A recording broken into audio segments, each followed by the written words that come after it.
And now, let me give you some useful tips for your English musical class and for the musical performance day. So first is the casting or the giving out of roles. You will encounter some problems like, for example, there is one character but there are so many kids who want to play that character. Another problem that you can encounter is there is one character and nobody wants that character. Nobody wants to take the role. What will you do? And also, if you have too many kids and there's only too few characters. So let's solve those problems.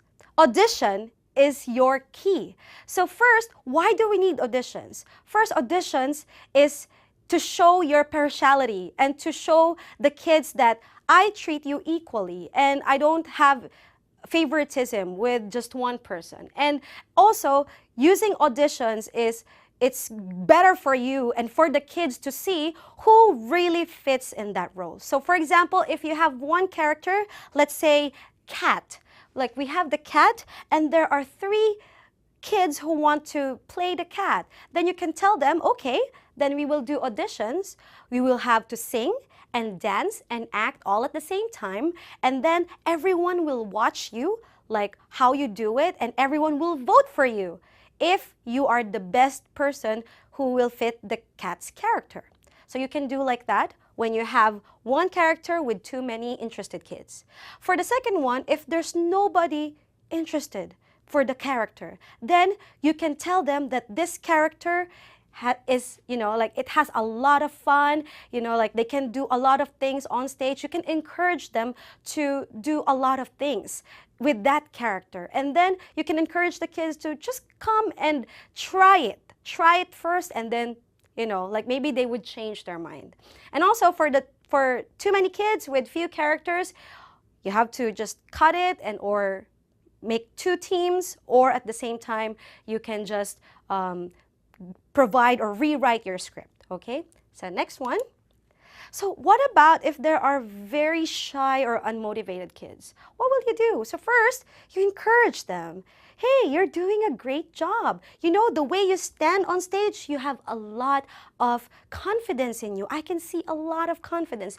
Every minor detail that they do, you try to pick it, like you try to pick it out, and then you tell it in front of the class. So praising kids in front of the class is also very beneficial for them, because when you praise them in front of their colleagues, in front of the other students, they would feel more confident that, oh, I can really do this. Next one is, don't say good or bad or like or dislike.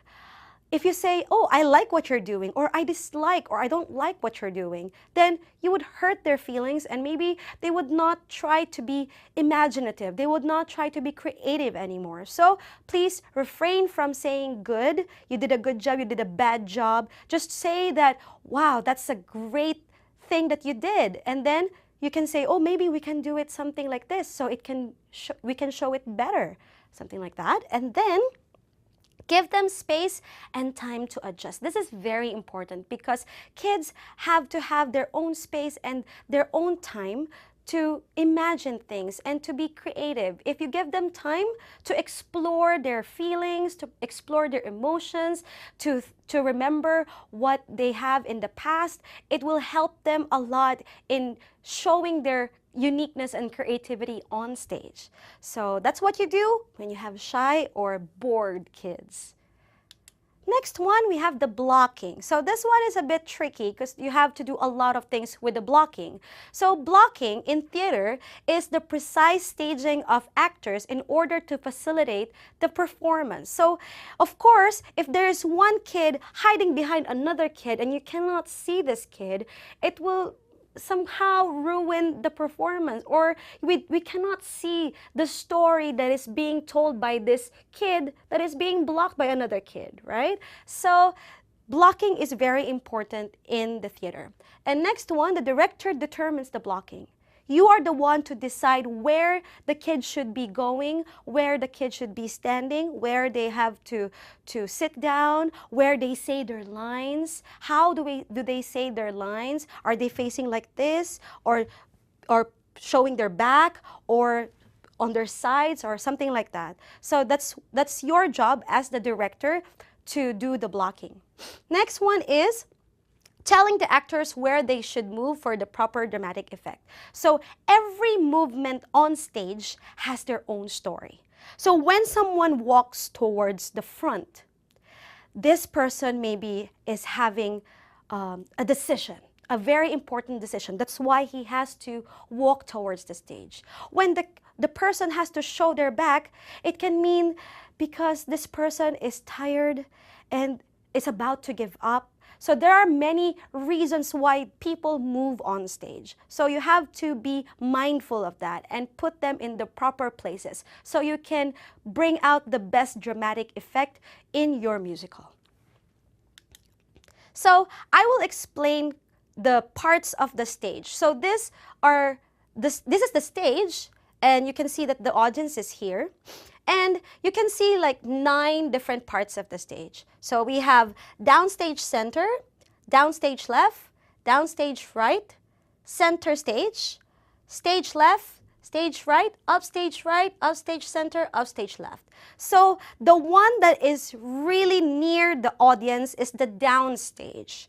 And of course the center is on the center part, and upstage is the farthest away, the place, the position that is farthest away from the audience. Okay, so if you see here, there are some places where it is very strong. If you stand there, those are very strong places where you can stand and make like for example, the main character can stand on those places and say their lines, and it will be very strong. It will catch the attention of the audience to that person talking when you place them on this part of the stage. So the strongest position on stage is the down center because it's the nearest to the audience, and people can see them clearly and big enough that they can see her emotions, her movements, and they can hear her clearly and all that. So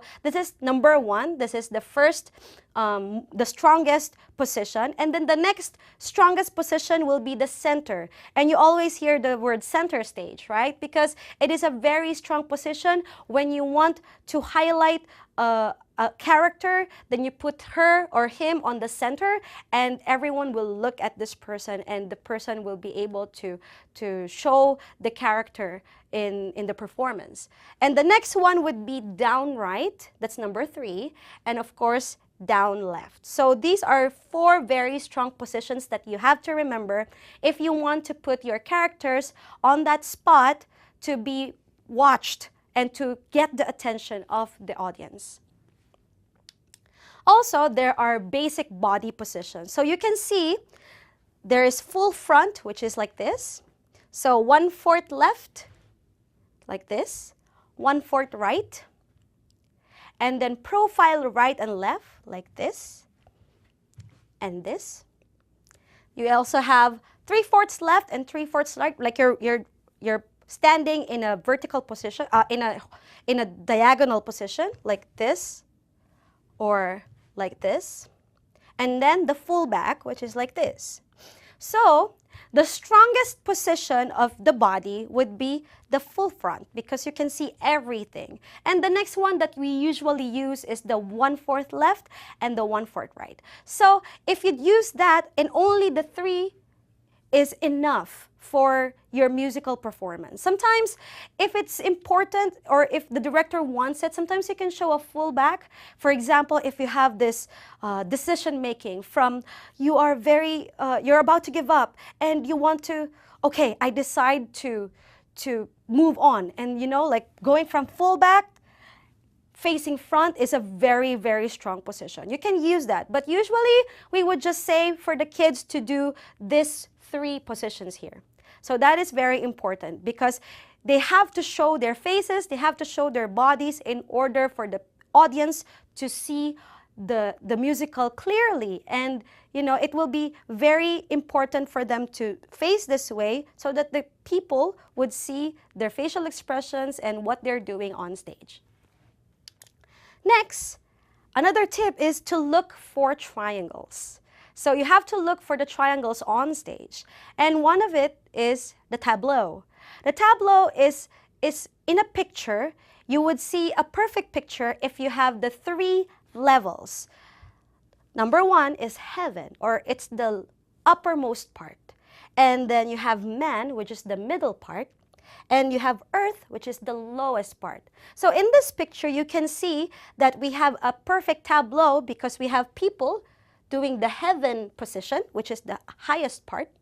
We also have the man position, the sitting one over here, or her, because they're both like sitting or leaning somewhere.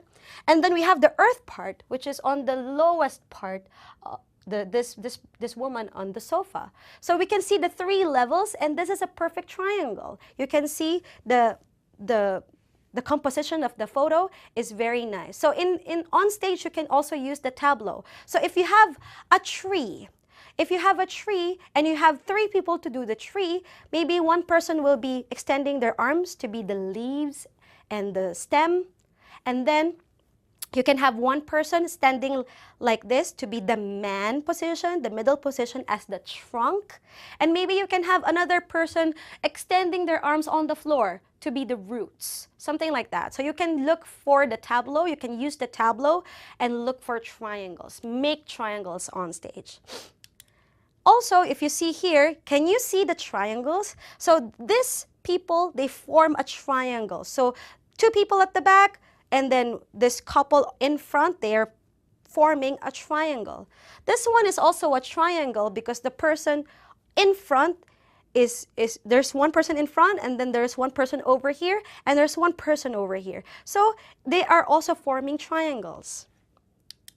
You can also see the triangles here if you look carefully because they are actually standing in between people. So they are forming like letter V's, which are also a sort of a triangle.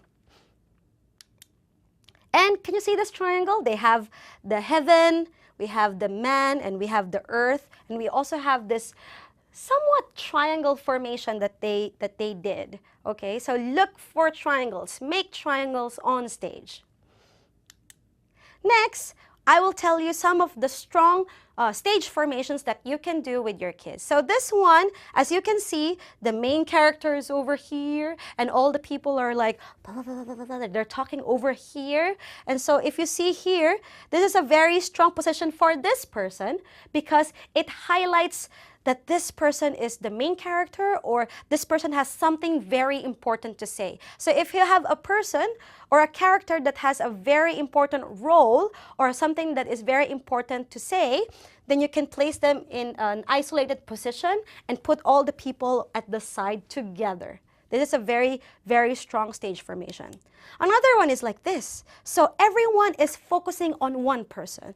This person and everyone is focusing on her, right? So this is a very strong stage formation because she has something to say and people have to hear what she has to say. So this is a very, very strong arch formation, and we have the main character in the middle. Another one is, if you see this square, the blue square, it's something like an elevated position. You can put this person on a cubic, on a chair, or on a table, and everyone else is in front or surrounding this person. This is also a very strong formation. You can show the status of the person. I have something important to say, elevate this person, and everyone can encircle this person, and that will be a very strong stage formation too. Now, next one is to give rewards or gifts to students. So if they do a good job, you can do is you can give them some stickers that they can put in their sticker boards. So this is an example of a sticker board, and the stickers that if they do a good job, for example, they did their best in acting, they were very fluent in English, or they were able to say without mistake their lines, then you can give them some stickers that they can put on their sticker boards or their sticker charts. And then at the end of the whole class, the whole process of this English musical class, you can give them some medals or trophies. You can also give them like a Best Actor Award or Best Best Dancer Award, Best Singer Award. And now let's move to the intonation. The intonation is the proper tone or the articulation of your sentences in your musical play. So I'm going to use this book and some of the sentences here to show you what you do when you see this punctuation marks. So the first one is the question mark. So you have to start in the middle, going down and going up. So here, I will give you the example of the script of the ogre. It says, "Who are you and what are you doing in my field?" So if you're going to do it with the proper intonation, it will go like this. Who are you and what are you doing in my field? So it says, who are you and what are you doing in my field? So it goes from the center, going down and going up. And the next one is the exclamation point. So this one, you go from down, going up and going down again. So we can give you an example of the ogre. It says, "What? I'm big and strong." So if you're going to apply the tone for the exclamation point, it will go like this. I'm big and strong. I'm big and strong. Okay, can you see the pattern? Can you see the tone? It goes from down to up and down. Okay, and the next one is the period. In the period, you just go straight. So it goes like this. For example, the ogre in the cave is stronger than you. The ogre in the cave is stronger than you. It's just the same. It's just the same line. Or you can also say, I'll handle this. I'll handle this. It will just go straight. It doesn't go up. It doesn't go down. And for the next one is the command. The command, you have to go straight and you go down. So, for example, you say stop. You say stop. Or follow me, something like this. And now let's move on to the background music and sound effects. The background music and sound effects are very important or integral parts of the theater. First, because it helps in establishing the mood. For example, you're watching a horror movie and you see that it's going to have this music coming up first, trying to establish this very scary emotion in you. So that's what background music is doing. It establishes the mood. Second is it provides background noise. So if there are very quiet moments on stage, it is very important to have background music so there would not be any dead air on stage. The next one is to fill any dead air during the scene changes. So in the scene changes, sometimes it will be very quiet because the people are going from scene 1 to scene 2. So sometimes it is very nice to have background music to fill in the dead air while the audience is watching and while we are going from one scene to another. And also for the sound effects, we can make our own do-it-yourself sound effects. So if you have some stuff at home, you can use them to produce your own sound effects. First, you can make a rain sound effect by putting some rice into the paper bag slowly. And then also you can use like the saw sound effects, the cutting of the wood. If you put a yarn and then you put a hole inside a cup and then you put the yarn there, and if you move it back and forth, you have a sound of a saw. And the next one is the bubble sound effect. You can use the bubble sound effects by putting a water in the cup, and then you put a straw in there and you blow on the straw and it will create this bubbling sound. Also, it is very important to note that in this Showtime book, we have a lot of like sound effects and background music that they created just for this musical. So you can use them and you would have a lot of very, very nice mood establishing scenes and mood establishing background music that you can use for your musical. And now let's move on to the props. Okay, so this one, you can make the props on the time when, the kids are starting to get bored because of the repeated rehearsals. You can make it with them, and it's also a good time for the teachers to, in a way, relax, okay? So because you have been planning from the beginning until the end, you're planning everything, you're memorizing lines, you're memorizing the songs and dances, and it's gonna be very draining for the teachers too. So this is a very nice time for the kids to interact with each other, and make some props together, and they would have a good relationship with each other. And plus, you can also relax. And now for the acting tips. These are some acting tips that you can use and tell the kids when they are on stage. So first, show your face and body to the audience. Always tell them, share it. Share your body and your face to the audience. Show me your face. Show me your body. You can say it to them, because sometimes kids would always be turning their backs, or sometimes they would be showing their profiles, and it's not really that good, especially for a children's musical. So it's much better if you tell them to show their faces to the audience. Next one is, don't show your back. If some of them, sometimes when they're dancing or when they're moving from one place to another, they would show their back. So always tell them, never ever show their back to the audience. Next is, don't look at the floor. Chin up and be confident. So most of them, whenever they're dancing or singing, sometimes they're always looking like this on the floor.